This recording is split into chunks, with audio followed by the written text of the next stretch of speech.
Macho Marron, l'œil de lynx. My name is David Peterson, and I am a language creator.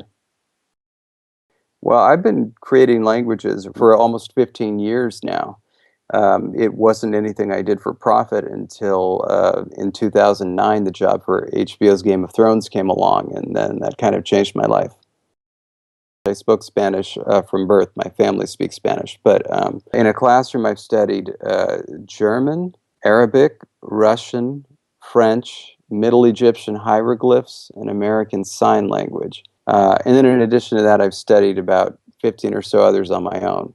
As for how many I've created, I think it's about 36. When I was in college, I was a literature major. The books that I would read were books by Virginia Woolf, James Joyce, Fitzgerald, Faulkner, Maupassant. Le Recherche du Temps Perdu. Who's that? Proust. Thank you. How could I forget him? That was what I was reading growing up. I never read fantasy. When I was creating Dothraki, it was done as a kind of competition. So I was competing with other language creators to create the language for the pilot for HBO's Game of Thrones. We had approximately 2 months. In that time, I produced about 90% of the grammar of the language in about 1,700 words. Thereafter, I continued to work on the language and to, improve it bit by bit and add words. George R. R. Martin had created a few words, and some names. When I was brought on to create the language, what I had to do was match what had already been created. And really, I think his names and words set the tone for the kind of, at least, oral aesthetic for the language. I kind of like what I came up with for dream. That was pretty cool. Because if you look at the etymology of the phrase, it literally means to live a wooden life. The word for wooden in Dothraki, ido, it's also the same word for fake. A dream is then a fake life. Tirad atiraride. Back in season 1, Game of Thrones was big, but not as big as it is today. And so there was a small but loyal set of fans who were interested in the Dothraki language. And so I was able to put up a blog on the language. And so they started to kind of follow along and learn. And we started doing weekly chat sessions where I got to know a number of them. Now I do some fun stuff on the blog, like we have a haiku competition every year. I'm continually amazed by how good they are with the language.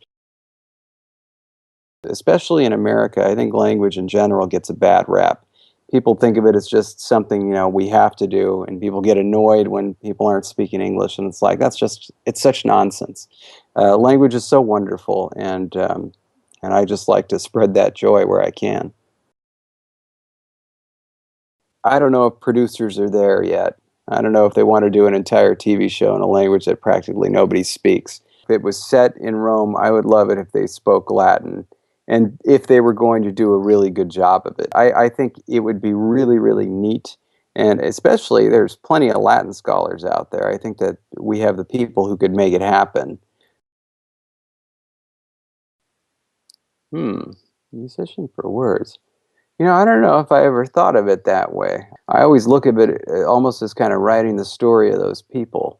But certainly, if you ask me what the most important thing in my life is, it's definitely music. I mean, the only times when I'm not listening to music is honestly when I'm doing something like this. I even listen to music while I sleep. It's very important to me.